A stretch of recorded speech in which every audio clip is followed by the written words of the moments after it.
Good afternoon, everybody. We're going to get started. Sorry, we're starting a little bit late. We had some technical issues, but we have those all taken care of. And now we're going to start with our panel on border making and its consequences, North America and the Canadian-U.S. border.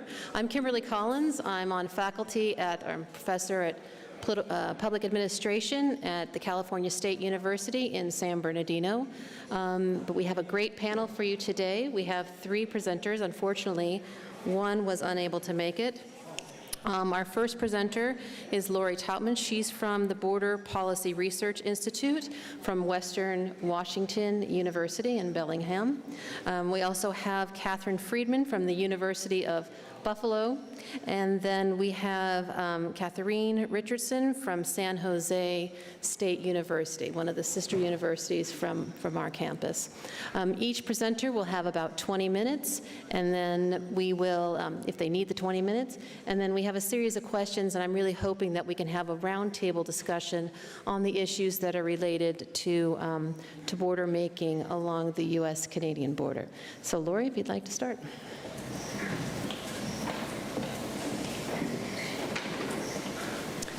Thank you all for being here at 5 o'clock. You're troopers. It can be hard to stick around this long.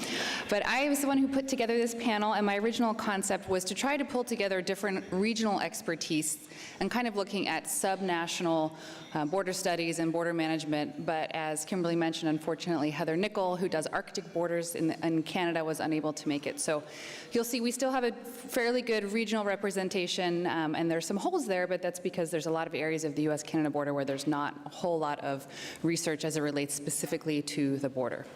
So as Kimberly mentioned, I'm at the Border Policy Research Institute at Western Washington University. That's located just about 30 kilometers south of the Canadian border, in between Vancouver and Seattle. And I'll start by just explaining briefly what my research institute does, assuming I can get this to work, which... So this is a picture of the Peace Arch Crossing, again, that sort of main gateway between Vancouver and Seattle.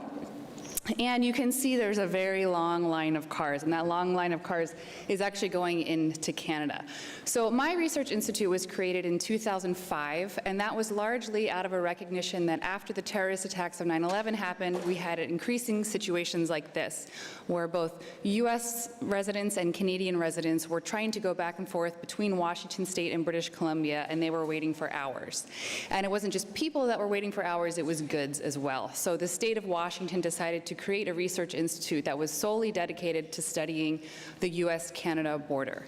And since this is part of the global track and we're supposed to be speaking about the state of border studies, I would point out that my institute, the Border Policy Research Institute, is, Kate and I were trying to make sure this was true, the only research institute in the United States that is solely dedicated to studying the US-Canada border, which is really hard to believe when you think about the immense trading relationship between the US and Canada, the fact that we're neighbors, the fact that we have a lot of dual citizens.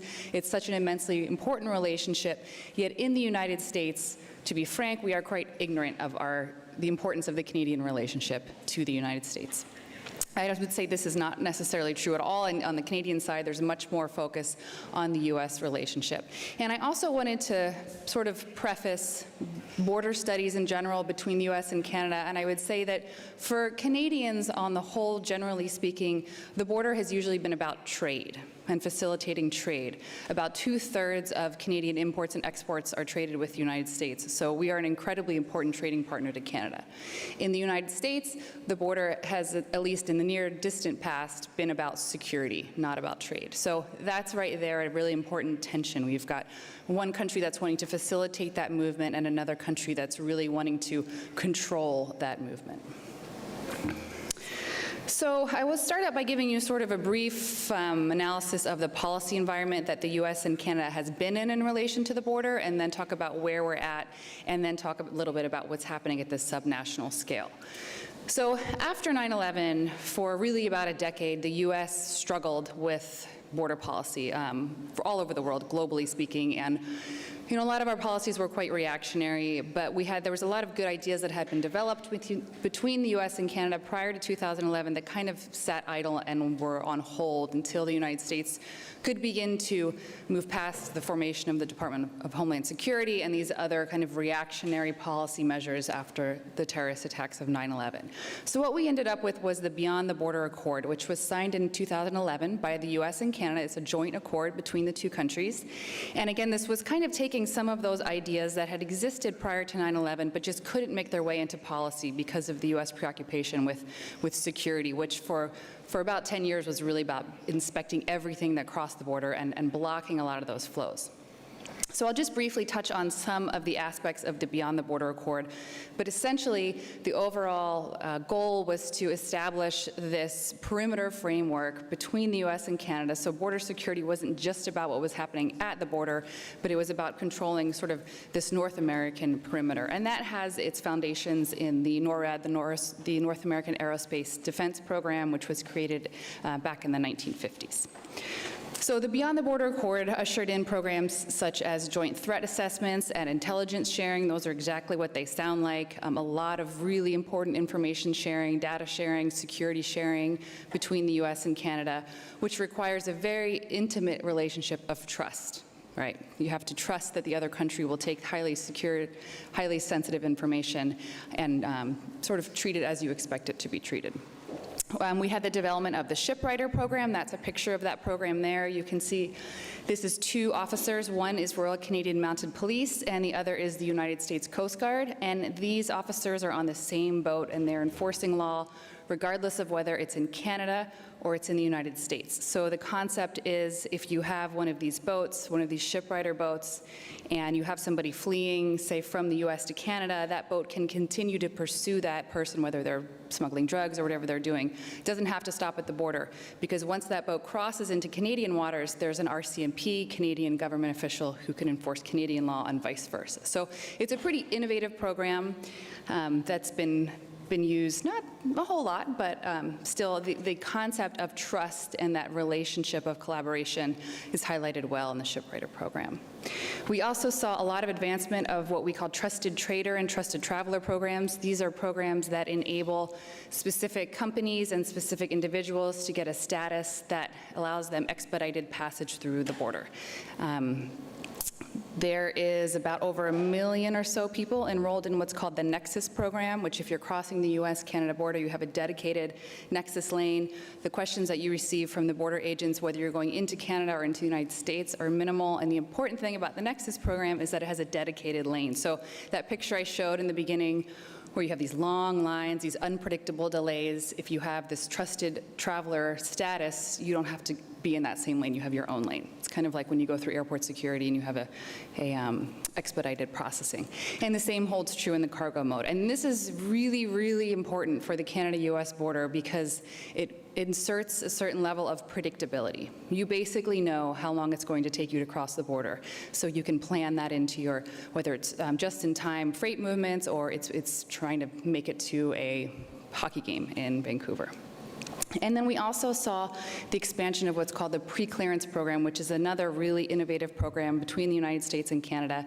It's existed in airports since the 1950s, and under the Beyond the Border Accord, just in the last few years, that program has been expanded to the land, marine, and rail mode. So what pre-clearance means is that, say you're in an airport in Canada or in Dubai or in Dublin, these airports exist all around the world, and you're boarding a plane for the United States, you clear US Customs and US Immigration before you even get on that plane. So that does several things. One is it sort of pushes out the threat from the United States, because if you have somebody you don't want to enter the country, they're not entering and having to be sent back. They're just not admitted at all. It also provides a lot of flexibility and sort of dynamic airport management for people. So if you're flying from, say, Dublin to the United States, you're not necessarily on an international flight. You don't have to go through Customs and Border Protection when you land in the United States, so you have the ability to land in airports that might not have those facilities at certain times. Expanding this to the land, the marine, and the rail mode then essentially transforms these processes into people taking trains, people taking ferries, gives a lot of predictability and a lot of more security screening. And a lot of these programs in the Beyond the Border Accord exist because they were first piloted. So they were done in a very small scale, many of those done in the region where I live and work, that Cascadia region between Vancouver and Seattle. And even just the nature of doing a pilot project requires an intense amount of cooperation and coordination and, again, trust between the two federal governments to say, we're going to see how this works here, and then we're going to transform that knowledge to the federal scale, and we'll let those federal agencies turn that into policy. But that is not the situation that we are necessarily in now. U.S.-Canada relations are incredibly strained, and for somebody who studies the U.S.-Canada border, I haven't been doing it for that long, but I never thought that I would see the day when there was this trade war between the U.S. and Canada, and we see articles like this in the Canadian media saying, a Patriot's Guide to Shopping During a Canada-U.S. Trade War, how to sort of hit the U.S. with your wallet. It's very tense times. We have the North American Free Trade renegotiations going on. They are not going well. There's certain things that have been agreed upon, but the stickier aspects of it have not been agreed upon and will not happen until at least the fall. There's retaliatory tariffs, so the U.S. imposed tariffs on aluminum and steel to Canada. And on Canada Day, just, what would that be, 8 or 9 days ago, July 1st, Canada imposed retaliatory tariffs to the U.S. throughout, I think it's like hundreds of different products. So it's very hard to know how that's actually going to play out or what sort of impact it's going to have. But the nature of it is the problem. We have the U.S. President calling the Canadian Prime Minister very dishonest and weak. Strong language, but that's not necessarily surprising, but it is surprising between two allies and two neighbors and two countries that have had a very, very good relationship for a very long time. One of the things that's most troubling to me is that we find ourselves in a policy void. So I mentioned that Beyond the Border Accord. Well, what new administrations do in the United States and many other countries in the world when they come in is they take the previous administration's policies and they usher them out. Well, sometimes they take them, they turn them into a new name, but they essentially still exist because they worked quite well. Well, right now we have nothing like Beyond the Border Accord to guide U.S.-Canada border policy issues. There's just nothing there. So bureaucrats, agencies, institutions that are trying to figure out ways to advance different border policies don't have a political leadership, and they don't have that overarching policy framework to help guide those advancements of different border policies. That being said, there's still a lot of really important work getting done between the U.S. and Canada. Two examples that I was mentioned today is the Columbia River Treaty. The Columbia River Treaty, which Kate knows much more about than I do. It's essentially a treaty between the U.S. and Canada that was signed in the 60s for the joint management of dams and water control between the U.S. and Canada and the Columbia River, which is in Washington State, British Columbia. That treaty had some provisions that were expiring and required the U.S. and the Canada to do some renegotiations. Well, for a couple years, Canada was not bringing a lead negotiator to the table, and just recently, in the last few months, those negotiations have been initiated. So there was many of us that thought, given the strained relationship between the U.S. and Canada, the bandwidth will not be there for these countries to come together and work on something like the Columbia River Treaty, but we are seeing it happening. Another very important sort of positive movement in U.S.-Canada relations is the advancement of regulatory alignment. This is something that is fairly unpoliticized, so it's continuing to be advanced. And essentially, there's a lot of different regulations on both sides of the border. One example that I like to highlight, because it seems like such a ridiculous one, is that Canada and the United States have different standards for car seats. So technically, if I have my car seat in the back of my car and I drive into Canada, I should be buying a new one that meets Canadian standards. Well, that's ridiculous, right? I mean, it doesn't make sense. So the idea behind regulatory alignment is not necessarily that the U.S. and Canada are harmonizing all of these standards, say, for example, for a car seat, but we're saying, you know what, your standard is different than mine, but I will trust your standard because we have this relationship of trust. So the basic question that I want to ask today, and that I've been asking myself and many of us who study the border, is can that strong institutional fabric and collaborative relationship that the U.S. and Canada have built over decades and decades, can that endure in the absence of a policy framework or political leadership? I'm not going to try and answer that today. I'm just posing the question. So in my last part of my presentation, I wanted to go beyond that federal scale and beyond those sort of political shows and look at what's happening actually at the subnational scale and at the day-to-day interactions and the day-to-day work that's happening on the border. And I would argue that there's a lot of good stuff that's still happening, and those of us who live in the borderlands, who study the border, who are most affected by the border, are continuing to work together and advance U.S.-Canada relations and border policy as well. So just to orient you a little bit, this is a map of the US-Canada border. When this is the three major regions, we call them sort of like the big three gateways between the US and Canada. In the east is the Buffalo-Niagara region. In the center is the Detroit-Windsor region. The Detroit-Windsor region is kind of the automobile manufacturing hub between the US and Canada. And then way out west is the Cascadia region. And again, that sort of gateway between Seattle and Vancouver, where British Columbia and Washington State meet up. And I mentioned previously the idea behind pilot projects and that some of those pilot projects have been done in my region. And I think what I'm going to talk about now, the institutional fabric and sort of the relational structure between Washington State and British Columbia, a lot of that is fed by the fact that we are way, way far away from the capitals of Ottawa and DC.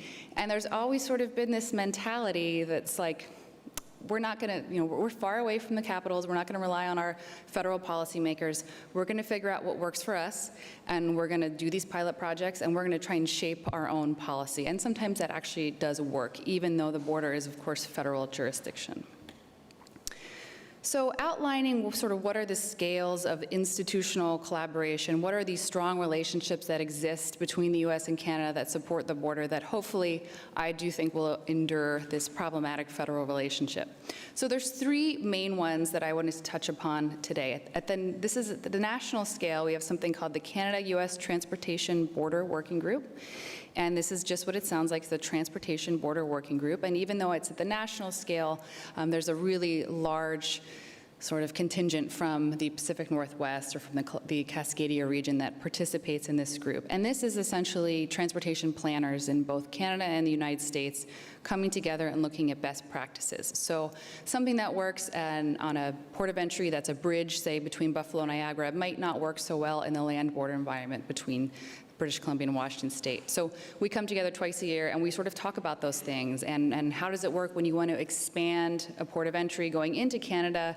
Do you need to expand it going into the US as well? And how do you expand the transportation infrastructure around that? At the regional scale in Cascadia, we have a group called the Pacific Northwest Economic Region. This is a pretty unique organization. I don't know, certainly there's nowhere else along the US-Canadian border that this type of organization exists. I'm sure there's other global examples. But it is a statutory nonprofit organization that has member states and member provinces.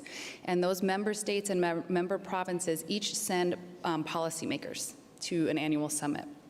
And the policymakers interact with the private sector and with local government to really talk about the region as a coherent region. So even though British Columbia and Washington State or Saskatchewan and Idaho might be separated by an international border, we have a lot in common and we trade a lot and our citizens move back and forth a lot. So we try and talk about what works for the region versus what works for Canadians versus Americans. And then at the local scale, there's also a very unique institution called the International Mobility and Trade Corridor Program. And that is actually US Customs and Border Protection, Canadian Border Services Agency, and transportation planners on both sides and government agencies on both sides getting together every month. And we get together in a room and we talk about the border. We talk about what's going on at the border. What sort of trends are you seeing for Canadians coming into the US or Americans going into Canada? And from those really on the ground, sometimes fairly technical conversations, we come up with sort of identifying what data don't we have, what information do we need to know, what sort of pilot project might we put together and do at this local, one border crossing that will either prove or disprove some of these federal policies, and then that sort of information gets taken more by this regional advocacy group and advanced in Ottawa and DC. And so that's how sometimes we try to at least shape some of these federal policies from the ground up. So for the final part of my presentation, I wanted to focus on that Cascadia region and talk about other ways that we have these very intimate and very strong relationships of trust and collaboration that are not necessarily grounded in institutions. So this is an image of that Peace Arch crossing that I showed at the beginning with a very long line.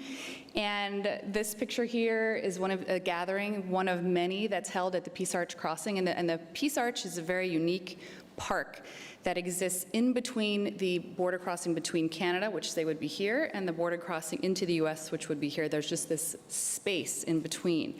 And if you're in Canada, you can go to the park without entering the United States. And if you're in the US, you can go to the park without entering Canada. So it's actually a very important shared space for many immigrants who can't necessarily enter the United States, where you could, if somebody was coming from the US, you could have lunch together in this park.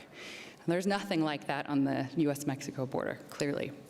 But the language of this park is something that always strikes me as something that's very fundamental to kind of a cross-border identity that exists in that Cascadia region. And I don't know if you can see it out there, but the terms are children of a common mother, brethren dwelling together in unity, and may these gates never be closed. So very, very strong language of that sort of cross-border nature.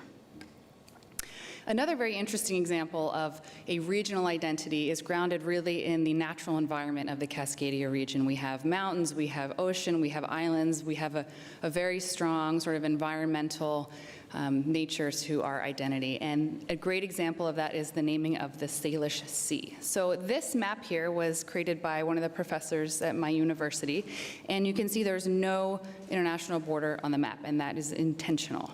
It should be running sort of halfway through. It's hard to tell exactly where it is. But this area was renamed by legal standards, the Salish Sea, in 2010.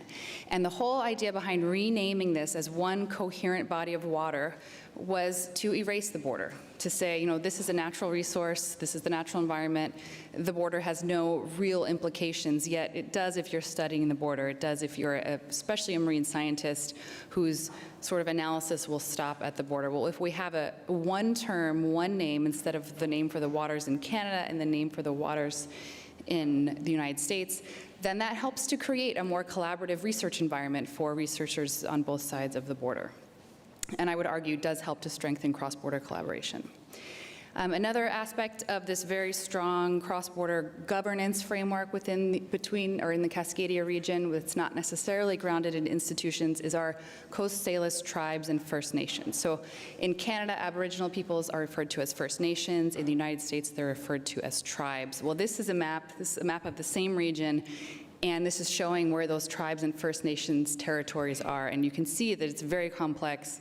I think there's over 30 or 40 different nations in this area, but they have come together and created a Coast Salish identity, which allows them to advocate, to participate, increasingly participate in policy decisions. And they play a very important role in that cross-border collaboration. And then finally, I will just briefly mention some very interesting efforts that are happening in the public-private sector. There's something called the Cascadia Innovation Corridor, which is essentially the idea that we have Vancouver and we have Seattle, and they're both becoming increasingly important hubs for technology, for the high-tech sector, for biotech, and it would behoove both British Columbia and Washington State if we had much more collaboration between the two. And so this is an effort that's driven largely by Microsoft. Microsoft has offices both in Vancouver and in Seattle. And if any of you know the difference between Canadian immigration laws and US immigration laws, you could see why a company like Microsoft in the United States might decide to open up an office in Vancouver, because they can access global talent in Vancouver that they can't bring into the United States. And Microsoft isn't the only company. There's a number of different companies that have done this. So there's a lot of push from the private sector to create a more seamless sort of, not just transportation hub, but also movement of workers across the border. And this is supported by the governor of Washington State and the premier of British Columbia that have signed a memorandum of understanding, say, yes, we're going to put resources towards this effort, yes, we're going to support this effort on a political scale. And then finally, there's also the Beyond Preclearance Initiative. Solomon Wong is here, who's involved in this effort. He'll be speaking more about it tomorrow if you're interested about it. But this is a program initiated out of actually Vancouver Airport Authority, who has reached out to Intervistas Consulting and said, we're stalled. We don't have a policy framework to advance U.S.-Canadian border policy. So we're not going to wait on our governments in Ottawa and D.C. We're just going to start pushing this forward now, and we're going to start advancing some of these policies really from the ground up, but a pretty innovative program. So my last slide is just to end with a snapshot of what the U.S.-Canadian border looks like in many areas of the border. This does happen to be the Peace Arch crossing here on your left, and then an equivalent picture on the U.S.-Mexico border, and to highlight the differences between them and say both are heavily securitized. Certainly you can't just jump over this ditch that divides the U.S. and Canada. There's cameras everywhere, there's people watching, but this symbolism behind having a wall and having an open border, just symbolically on the landscape, is something that I hope will remain, and I hope that it does point to the level of trust and collaboration between the U.S. and Canada. So that's it, I'm done.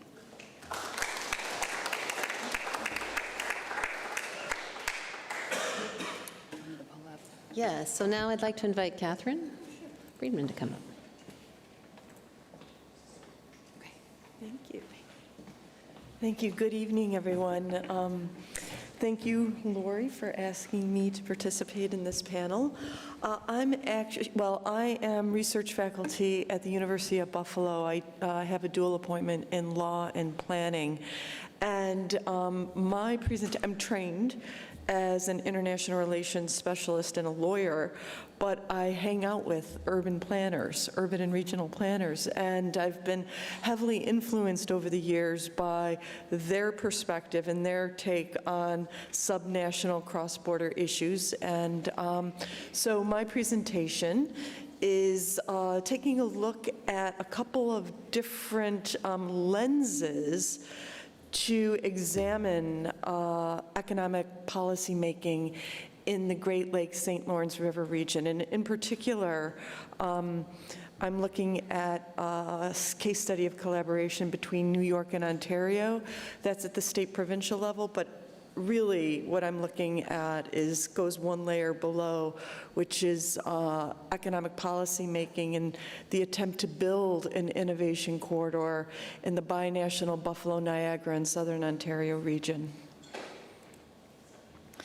So we've heard now for at least a decade that cross-border regions are becoming increasingly important in the globalized world of the 21st century.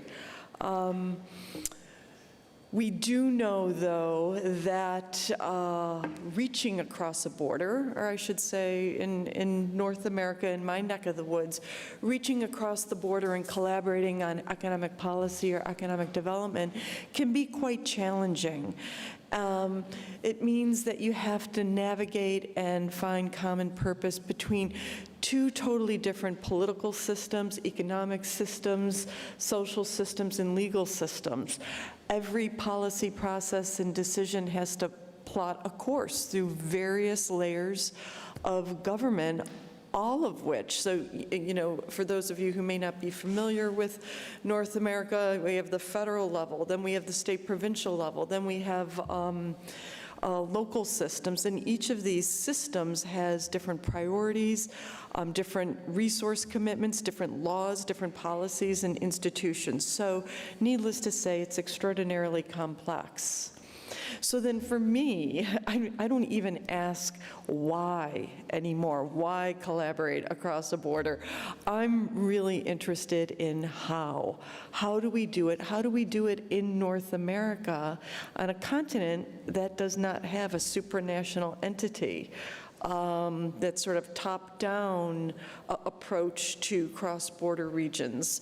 How do we do it? And as Lori just pointed out, they do it very differently out west. It's a very, in my view, a very mature set of relationships that were established, decades ago by some very forward-looking people. In my neck of the woods in Buffalo, Niagara, we're not quite there yet. So, and we'll talk about that during our roundtable. So for me, the question is, how do cross-border regions realize their potential as economic innovation corridors? What are the key attributes of cross-border economic policy making? So to answer those questions, I actually did a review of a couple of different literatures, each of which has a different lens on cross-border economic policy making. First, there's public policy literature that views cross-border economic policy making or economic decision making in terms of cross-border economic clusters. Then there is urban and regional planning literature that focuses on placemaking, that is the relationship between individuals and the place, this sort of dialogue and critique that goes on between experts and people who live in an area in an attempt to create place and create space. A lot of placemaking literature focuses on the importance of data and process in terms of creating a shared discourse. The world that I am most familiar with is the international relations and international law literature, Cohen and Nye, Anne-Marie Slaughter, where they discuss transgovernmental networks or horizontal and vertical networks that, again, cut across jurisdictional boundaries at the national level and then also at the subnational level.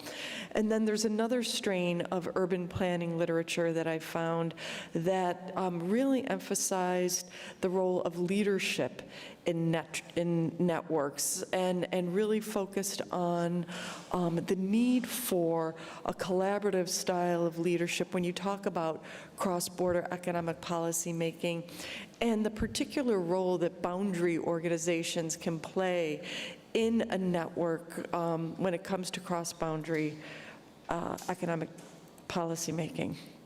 So, I reviewed the literature, pulled out a couple of attributes, and I thought that I would test those attributes up against an initiative that is currently taking place in the binational Buffalo-Niagara Southern Ontario region. This is a region that is in transition. For those of you who may not be familiar, both Southern Ontario and Buffalo-Niagara are post-industrial economies, both of which are right next to each other on the border. I should have brought a map so you could visualize what I'm talking about. These communities are right next to each other on the border. Both sides of the border, economic development officials on both sides are undertaking economic development planning in almost identical areas. The life sciences, tourism, Niagara Falls is right there, one of the 7 wonders of the world, agro-processing. So they're engaging in economic development and planning processes in parallel, but with very little interaction between economic development officials on both sides of the border. Another very strategic point about this binational region is that it is adjacent to the Greater Golden Horseshoe, right? Toronto, depending on whose statistics you want to give credence to, the 4th largest economy in North America, right? So you have these 2 post-industrial regions embarking on new economic development just south or adjacent to one of the most vibrant innovational economies in the world. And so this is a region in transition, and this is also a region that, quite frankly, is well aware of the potential and the promise that the region holds as a cross-border region in a globalized world. Efforts go back 20, some say even 30 years to attempt to reach across that international border and forge some sort of economic development strategy collectively, but for a whole host of reasons, that's really never panned out. That being said, about 18 months or so ago, a couple of stakeholders in the region, local foundations and economic development officials, essentially came to the universities and said, do something, right? Do something about this.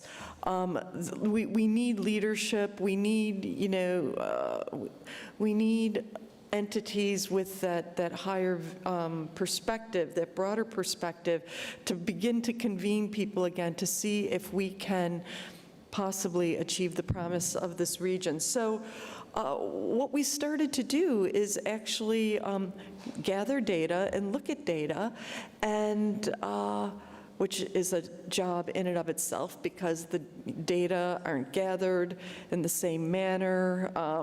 They're gathered at different times during different intervals. It makes it a little challenging.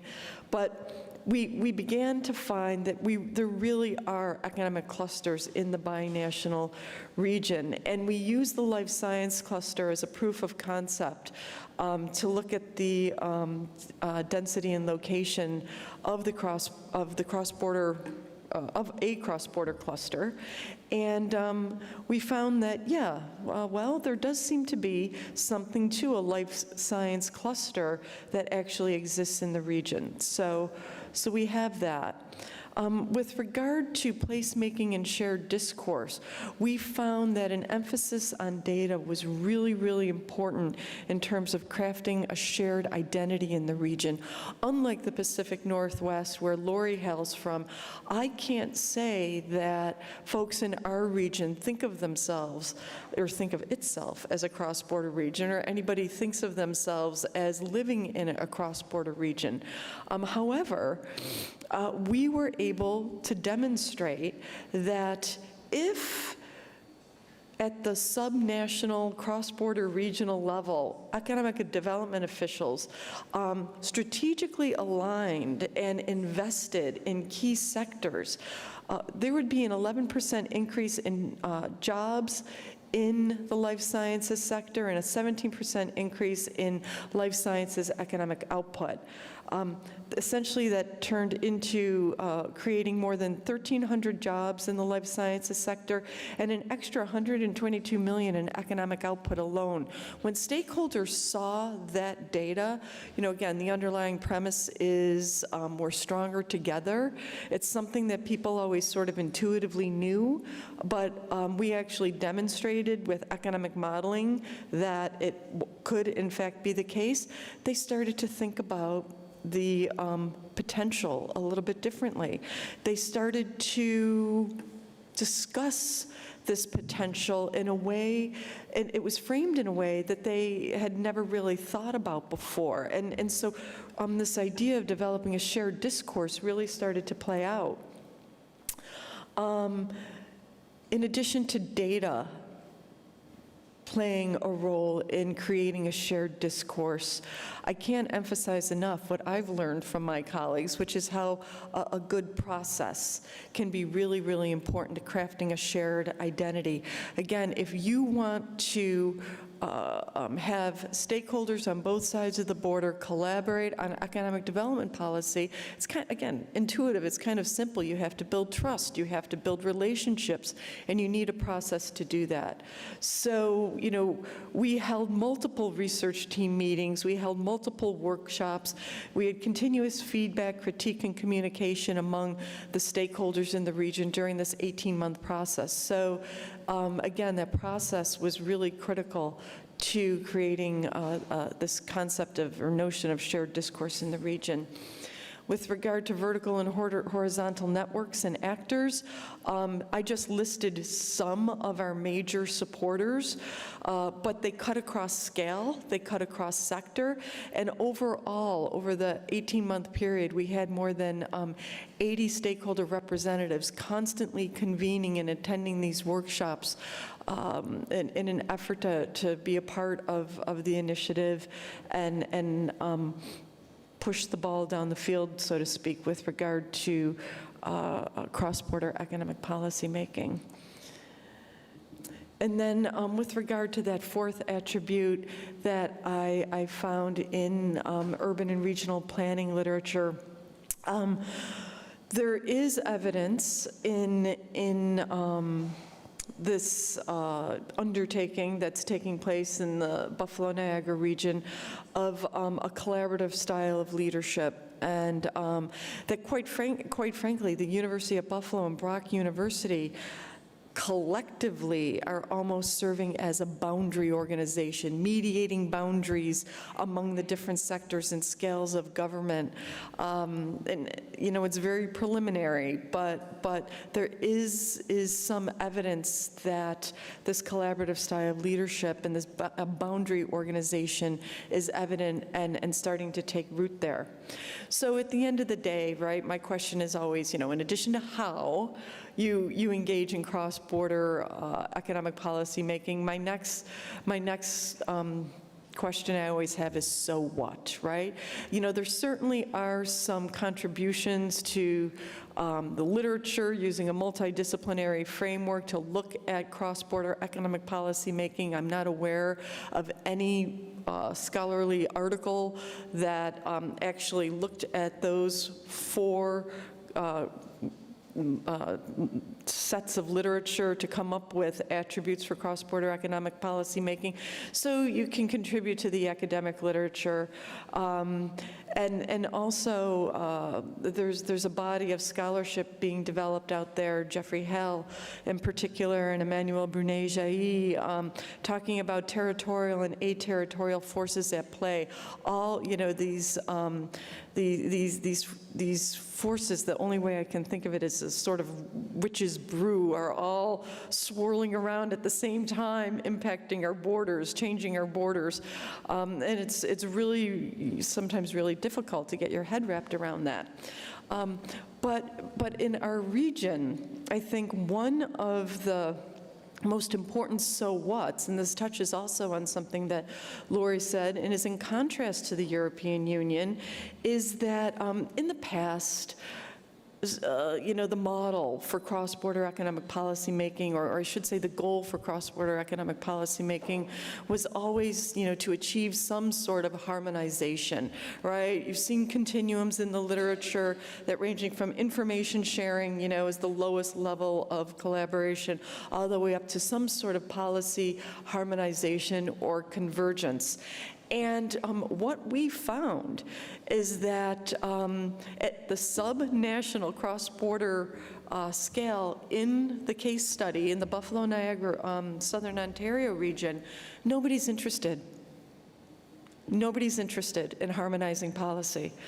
Nobody's interested, nobody's delusional anymore, thinking that Canada and the United States, notwithstanding the Regulatory Cooperation Council and some of the real strengths of the RCC, nobody is really thinking anymore that North America will somehow see the level and the deepening of regulatory convergence like you have in, or regulatory harmonization like you have in the European Union. What people are talking about now is leveraging the border, strategically thinking about the border, leveraging complementarities. Actually, our colleague Bill Anderson refers to this as the binational advantage, looking at where Canada and the United States are different, right? And thinking of those as complementarities that could be leveraged to create economic growth and investment from other parts of the world. So I can't say any longer that the goal is policy harmonization, but really just a recognition that you do have these two different systems, and we have to think differently about them and think more strategically about them if we want to leverage the border and strengthen cross-border regions, at least in my neck of the woods. So that's it. That's it. Thank you.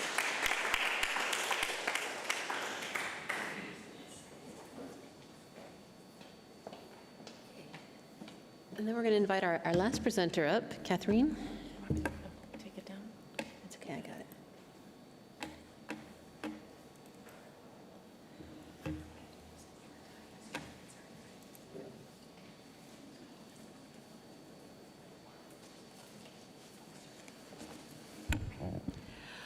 All right, well, hello everyone. I am Catherine Richardson, and I'm an associate professor at San Jose State University in San Jose, California. But I do want to say that I have lived and grew up in the Cascadia region. So I've lived and I still have a home in Vancouver, Canada, a townhouse in Portland, and an apartment in San Jose. So I'm very much well experienced with the west coast of North America. So I'm going to give you a bird's eye view into some of the work that I've just completed. In fact, here,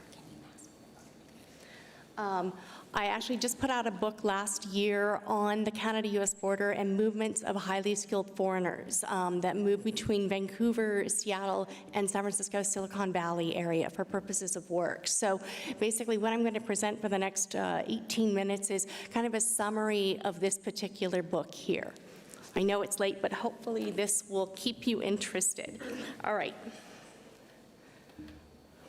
So basically, the main thrust of the book focuses on how to manage the borders in an era of globalization in a post-9/11 security environment, and now with U.S. President Trump's administration. So basically, one of the big themes of the book looks at the tension between the notion of a border as a sieve, which allows flows easily, and then also the border as a shield, where there's basically forces that are up and prohibit movements. The driving question to the research project was, is the Canada-US border an impediment to a cross-border high-tech cluster, and I should say between Vancouver and Seattle under NAFTA, which is a North American free trade agreement. And then actually what we have right here, Lori was giving us an idea of the Vancouver-Seattle corridor, and here we have another satellite image of it. And so what I'm doing with, ooh, heavens, hang on, there we go. So with the little cursor here, this is the Vancouver, British Columbia area. And then, let me see, okay, and then right about here is the actual Canada-US border, okay?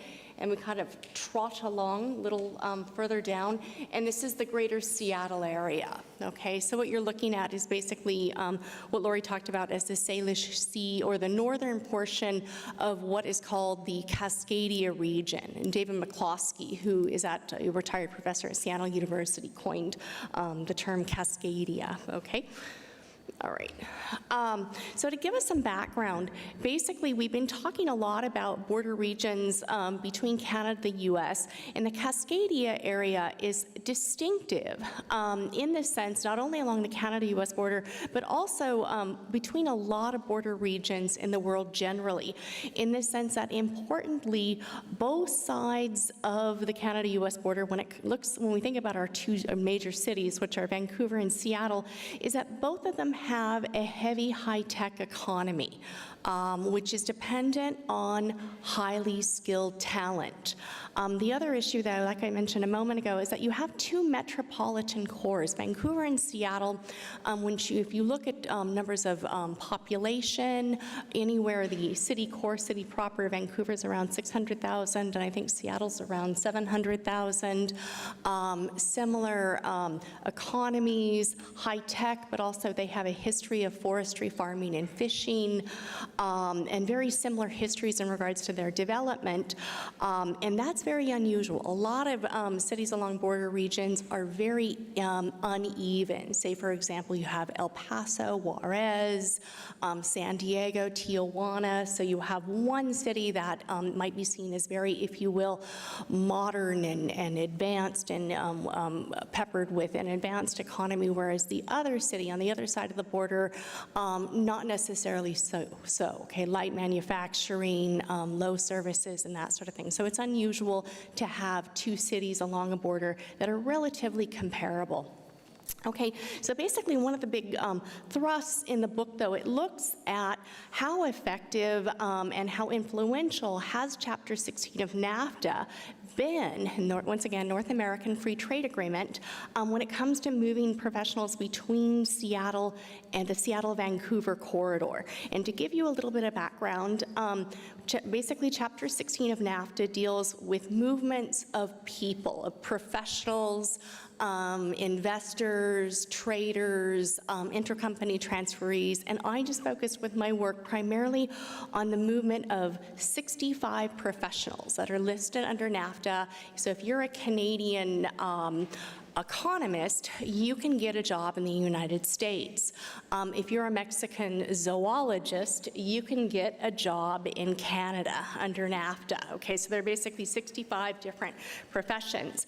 And what was really interesting and seen as highly sellable, if you will, to U.S. Congress when NAFTA was proposed in the early 1990s was that a person who was being offered a job, say for example, a Canadian national is offered a job as a software engineer in the United States, he or she could actually go to the port of entry that he or she wanted to cross, present all their paperwork, and ideally in about 10 to 15 minutes time, the person would be able to be granted entry and given his or her visa.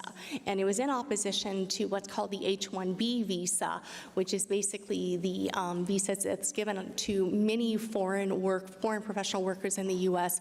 when they're offered a professional job. The downside to the H-1B visa is that it's very expensive and time-consuming and extremely limited, whereas this thing called the T-in, or the Treaty NAFTA visa, was supposed to be really easy, fast, and it shouldn't have to include a lawyer. So that was a big selling point to it.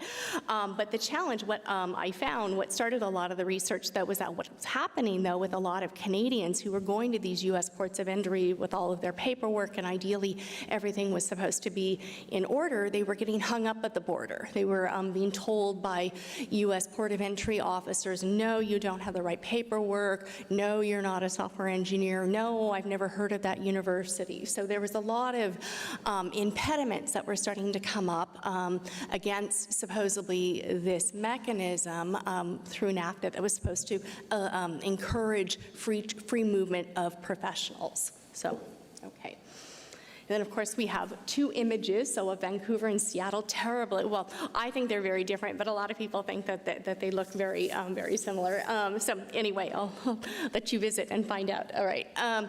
Now, and just do it quickly with a literature review, and I know it's late, so I won't belabor this, but quickly, so I did Borders and Borderlands, focused on industrial clusters and innovative regions.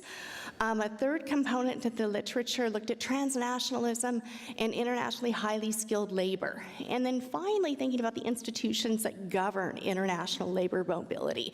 And so I looked at in addition to NAFTA, I looked at the GATS, a General Agreement on Trade and Services, and then also, say, like domestic policies when it comes to international labor, say, like Canada's labor policies, and then also the U.S.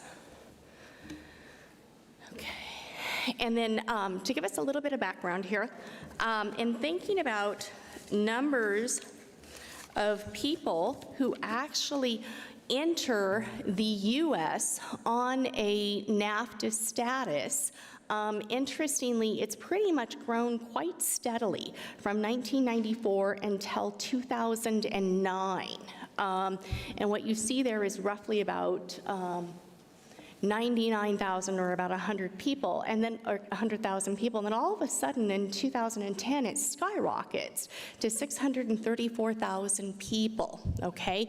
Now importantly, that would, if that number was correct as in regards to numbers of T&N visa statuses that were issued, and almost all of them went to Canadians as opposed to Mexicans, and there's a bit of a story there as to why Mexicans weren't given T&N visas for a long time. but all of a sudden it skyrockets, and it's not, and if that number was true, it would wipe out the entire high-tech industry of Canada.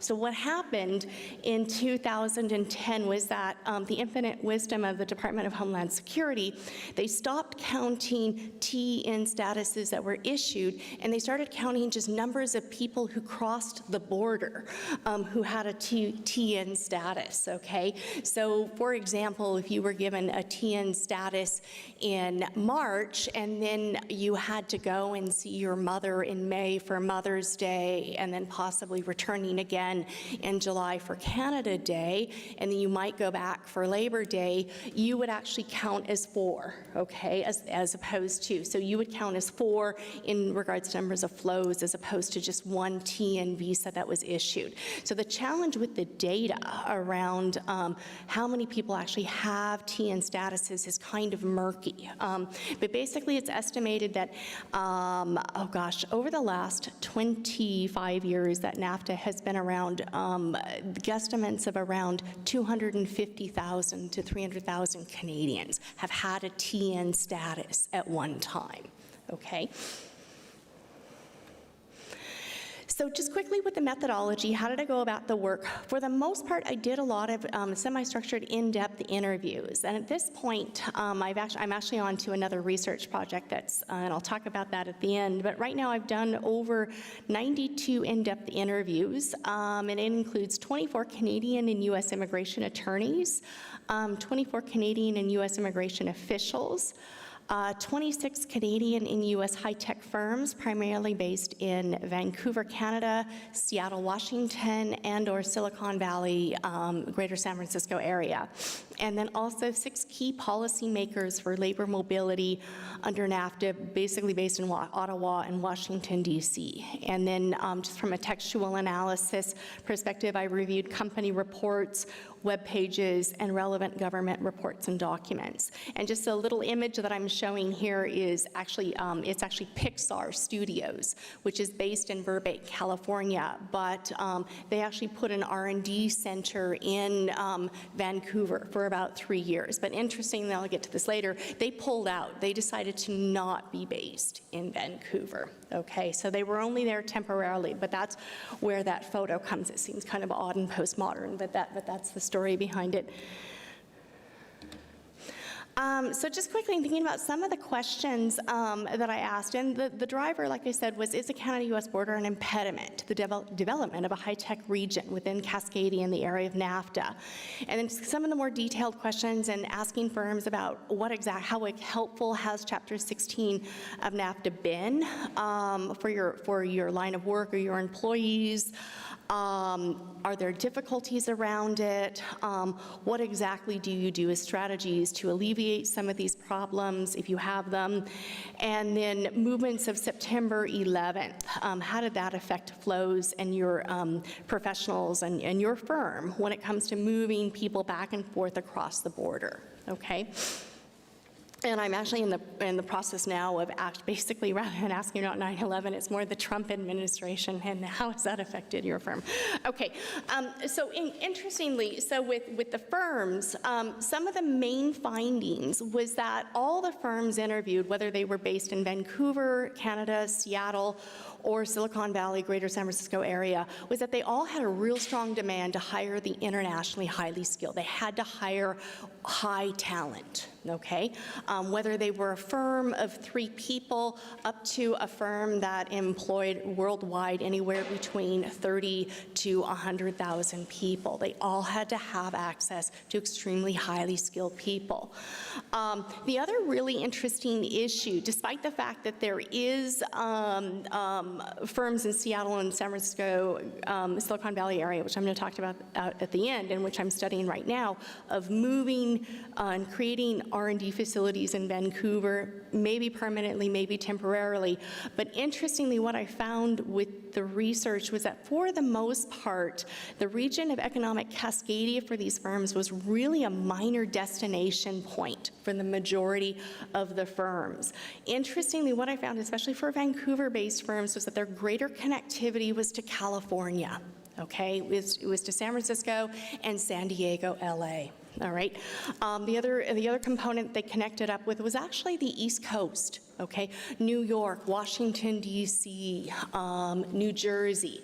And then the other component was the rest of the world. The other issue, in thinking about visas, was that there was a lot of what you would call visa ambiguity for firms. They were confused about what was the best visa to use. Should they use an H-1B if they were having problems getting their people over the border under a NAFTA or a TN? Could they possibly move the person over the border as an intercompany transferee, which is an L? Some firms, they're not supposed to, but some firms were moving people across the border on a B, which is a B1, which is basically a visitor, a business visitor visa, but they were doing work, okay? So there was a lot of visa ambiguity.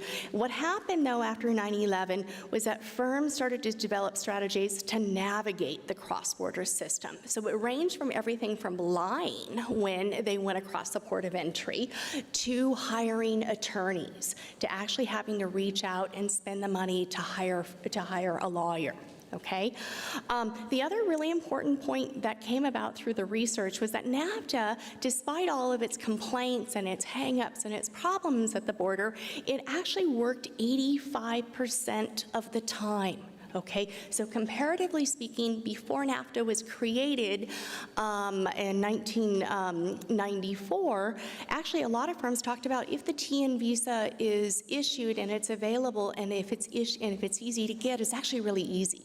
And it lasts for 3 years, and it was fairly inexpensive compared to the H-1B. So for all the complaining around the TN visa, it actually worked pretty well.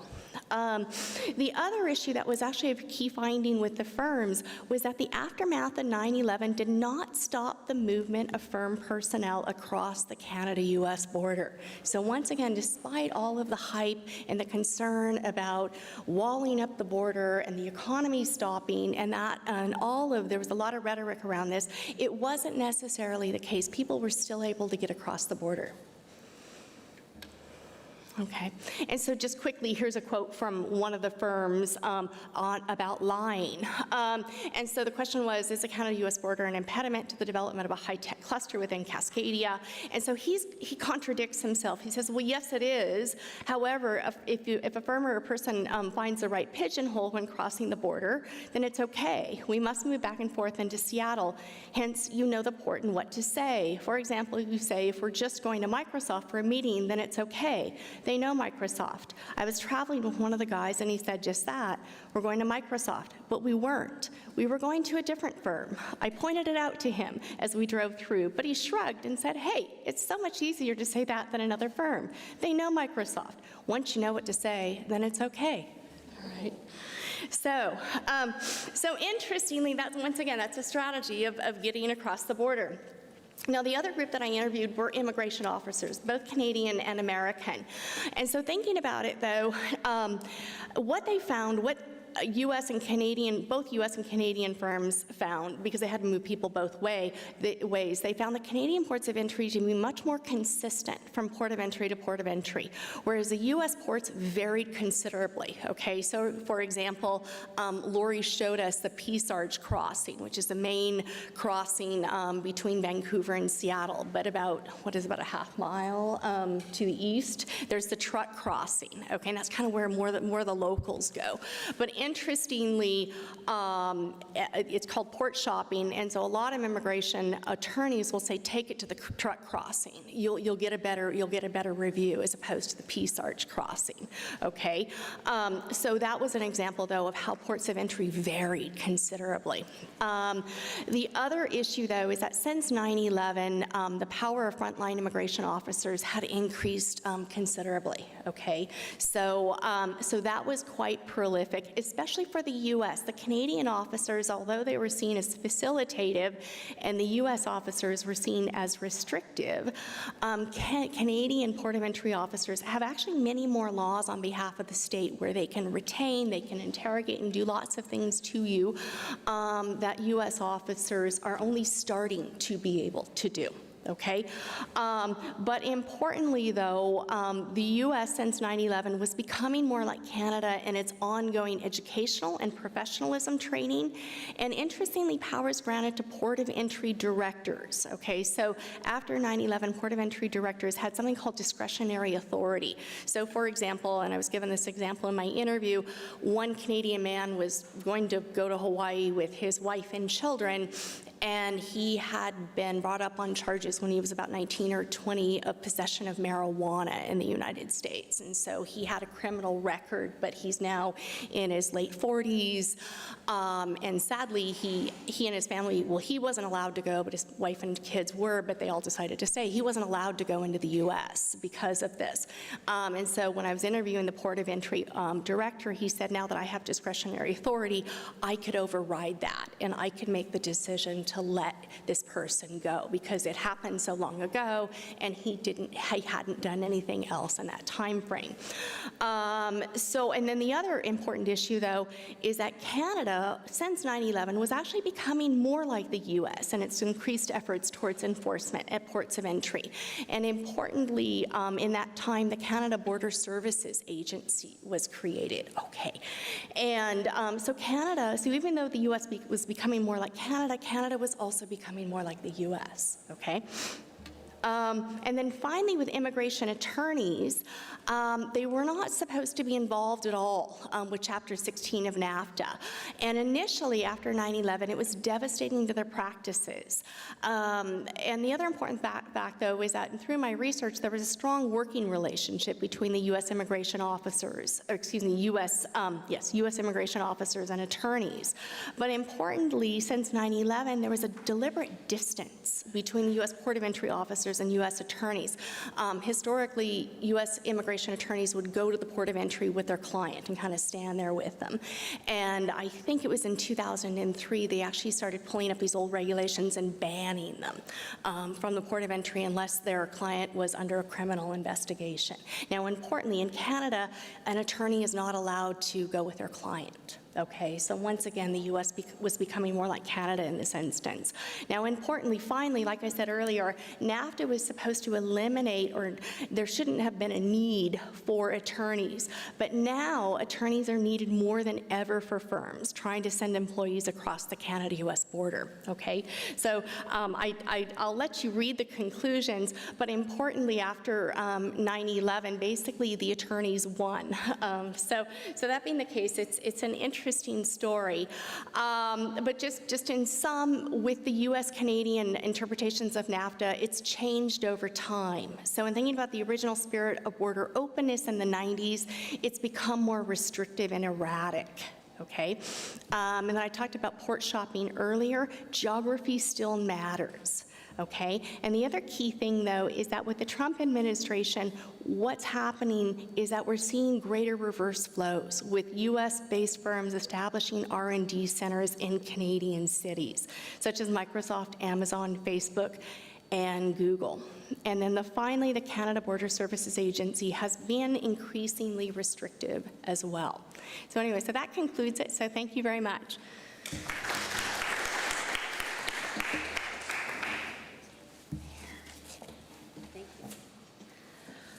All right, thank you all. It was really interesting. And we want to try just now to have a really short sort of round table. I have a couple of questions to ask our presenters, and then we'll open it up for questions from the audience as well. But just to start, so the example of the park, there is a park, Friendship Park in San Diego, Tijuana, and it's been around for a long time, 100 years or so.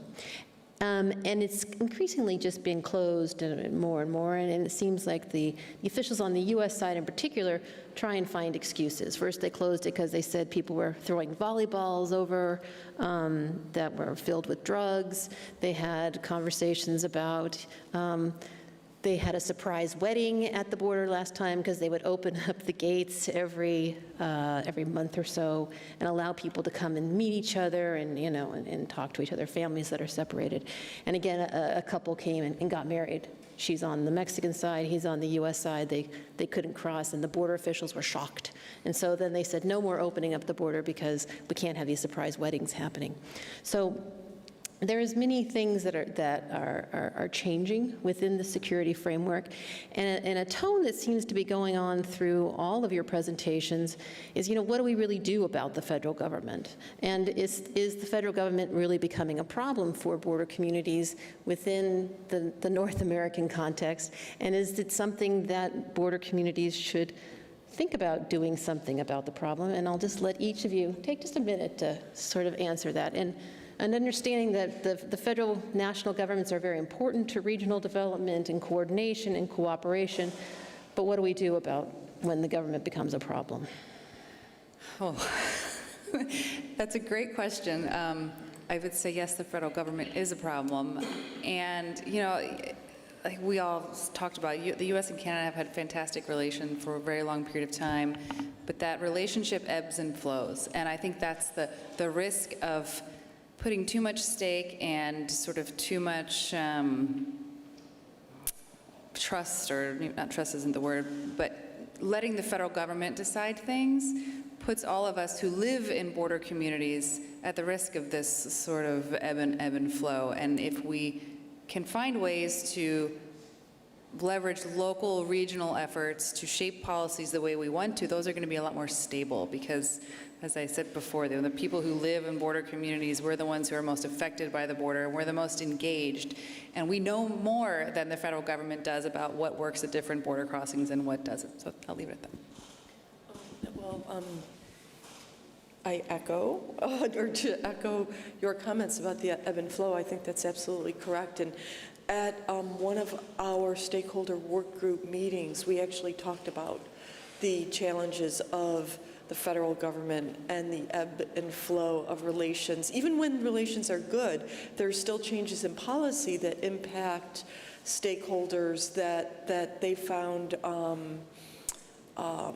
challenging. So for example, 9/11, right? I mean, Canada and the U.S. had a great relationship pre-9/11. 9/11 happens, border shuts down. It really, I think, highlighted how federal policy impacts folks in the border regions. Stakeholders in our neck of the woods essentially have recognized that, but said that they use the word tactical. We need to be very tactical in terms of continuing to forge cross-border relationships and strategies and programs in the face of all of this uncertainty that's currently going on. Very good question.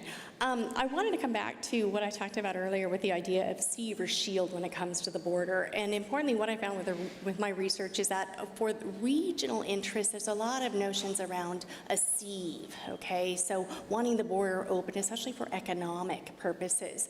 The federal government or on behalf of the nation state usually likes to control borders. That's one of its driving purposes.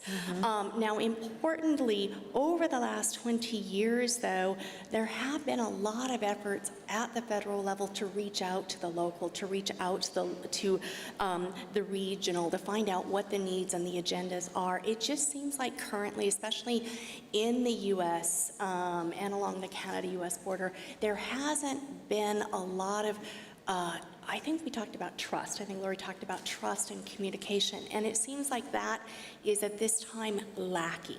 And so it seems like perhaps, the federal government, there may be challenges and issues that weren't there 10, 15 years ago. And there's really, I find, a lack of dialogue that where there was a lot of constant dialogue, it's not necessarily as consistent as it was. So in building off that and thinking about trust and dialogue, I mean, what do you think needs to happen? I mean, historically, the U.S.-Canadian border was, the longest, most open border. So what needs to happen for that trust and dialogue to return to the U.S.-Canadian border? Who would like to answer? Well, I think it certainly can strengthen and continue at the subnational level. I mean, it's just, you see it in Penwar out west at the state provincial level. In our region, New York and Ontario don't have that kind of relationship, so it really is subnational stakeholders at the local scale who are trying to build trust and dialogue and relationships. So again, in contrast to the European Union, where it was like sort of this top-down approach, this is really more, it's really more bottom-up. I think in the face of what's going on, I don't know, I mean, agencies are talking, right? You know, Canada-US agencies are talking. There's a lot of rhetoric out there, but there is work getting done. But that doesn't, I'm not saying that the rhetoric isn't damaging. It is. So I would say the exact same thing you said, but the problem we're up against is just a few weeks ago, there was a U.S. Senator who, I don't know if he was tweeting or if it was in a newspaper, but he said something to the effect of, well, you know, the open border with Canada was half of how the 9/11 hijackers came to the United States. This was a U.S. Senator saying that the 9/11 hijackers came from Canada. And that means that we have a weak border policy with Canada. Well, we all know that they came legally on State Department-issued visas from all over the world. But this fear-mongering, and the Canadian border is a very big target of this because it's considered a weak, open border by many politicians. So the fear-mongering is something that we're up against in a very serious way, I think. You want to just... I think that that's a very good point, that things are still happening, but I also want to say that it really does start, although there are a lot of bottom-up, leadership is very important. Leadership is very important, and those in those positions need to take that seriously. So again, following up on that, in thinking about the differences, because there seem to be many differences between Cascadia, or thinking about the southern Ontario, Buffalo, Niagara region, why do you think those differences exist sub-regionally? Well, from my perspective, I think Lori hit the nail on the head when she said that her region, maybe it's distance. I think it might have something to do with political culture, but that region has always been more do-it-yourself, forget about the feds. It's been more collaborative, right? Even at, you know, within the state of Washington, you have regional approaches to economic development. Like in New York State, it's a home rule state, right? So each local government is empowered to, and quite frankly, the system is set up for them not to cooperate or collaborate or cooperate. So it's a totally different, I think, political culture. It's a different institutional setup, and I think that translates into cross-border issues. Oh, no, I definitely agree with Catherine. And then also importantly, the different histories. I'm a geographer, and the settlement patterns, not only of, well, of course, of First Nations peoples, but also the different settlement patterns along the Canada-US border brought about different types of cultures. And then Catherine has a really good point, though, that a lot of these collaborations, although some of it is grassroots and bottom-up, when it comes to dealing with your neighbor across the border, a lot of times the states or the provinces at a subnational level perhaps have the most power to do those sorts of things. So it really differs based on the different culture of each state and each province and how they choose to engage. Mm-hmm. That's great. Thank you so much. I think it's an interesting paradigm to think about the future of the role of the national government versus the states and the local, and what does it mean to really empower the locals as we move forward. You know, I listened to a presentation earlier where there wasn't a strong national overlay, and the locals just competed, and there was additional borders that became from internal borders because there wasn't a strong national cohesiveness that brought it around. So we'll have to kind of wait and see what happens within our North American borders. With that, I'd like to open it up to any questions there might be in the audience. We have about 5 minutes or so. Yes. It's good to see Yep. Pretty good presentation. Question for Scott. You talk about the idea that folks in Buffalo and Niagara regions do not have a common view of sharing. I saw a statistic recently indicating that there are 6,000 commuters who cross the Detroit-Windsor border every day, primarily to work in the Detroit area health system. Have you or your colleagues ever done any work to determine the number of cross-border commuters in the Buffalo Niagara region? It's very sporadic and anecdotal. We've never looked at cross-border commuters. Jeffrey, gosh, I'm going back like maybe 10 years or so. I think we tried, but we couldn't we either couldn't get the data, or we didn't have enough funding to get the data. But we did look at other linkages. So we did look at academic institutions and students crossing the border.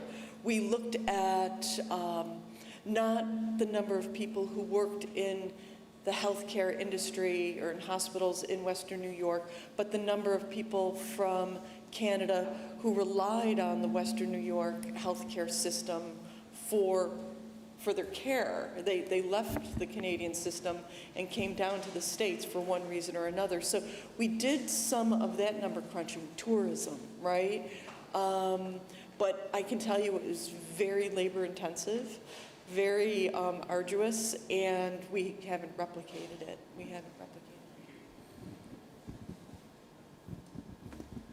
Thanks. Is there another question? Yes, Victor. I'll try to speak louder enough so you can hear me. We are all learning, particularly about the Borders and Globalization Project, which is Canada-centered, of ancient territoriality, that our borders are becoming more ancient territorial. Yet, what we're finding at the same time is that we're getting more and more rebordering processes, and as Lori has pointed out, and all of you have acknowledged. So where is this pushing the border? What kind of border are we going to end up with when we get into the States after over a century of knowing what the border is? Where is it going?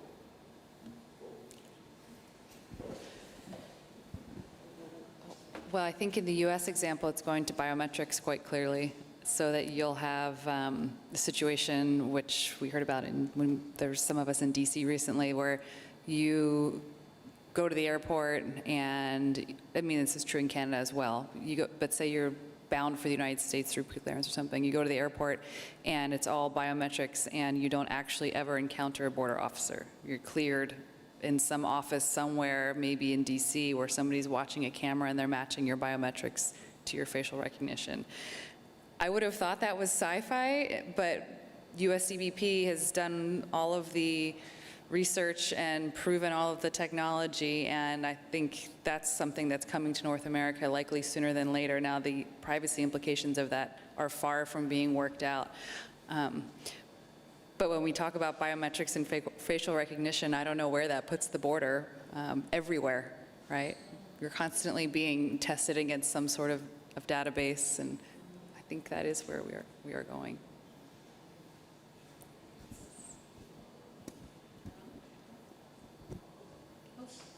Yes. Just a question, very interesting presentations on legal mobility. One thing that I'm curious about is the concept or the systems associated with permanent residence. So permanent residence in Canada, legal permanent residence in the United States. If the theory is that there's greater economic integration across borders and that there's more and more self, have there been any studies about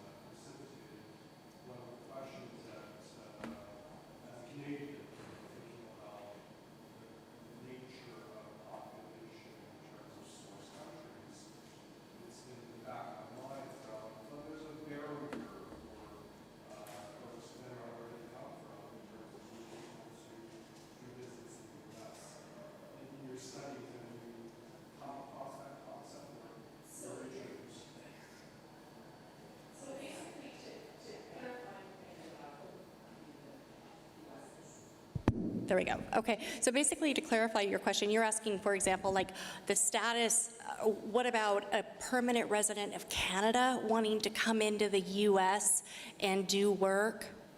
Okay, for that person, how would that go? Under NAFTA, it would not apply. The person has to be a Canadian citizen. Okay, or the person has to be a Mexican citizen, or they have to be an American citizen. Permanent residency doesn't work, okay? Where permanent residency kind of has the same rights as a citizen is when you're wanting to seek access to that country that's given you permanent residency. Although in the US situation, it's kind of changing. Does that help? But you're saying, what about this ambiguity of a permanent resident in Canada wanting to do business in the US? What,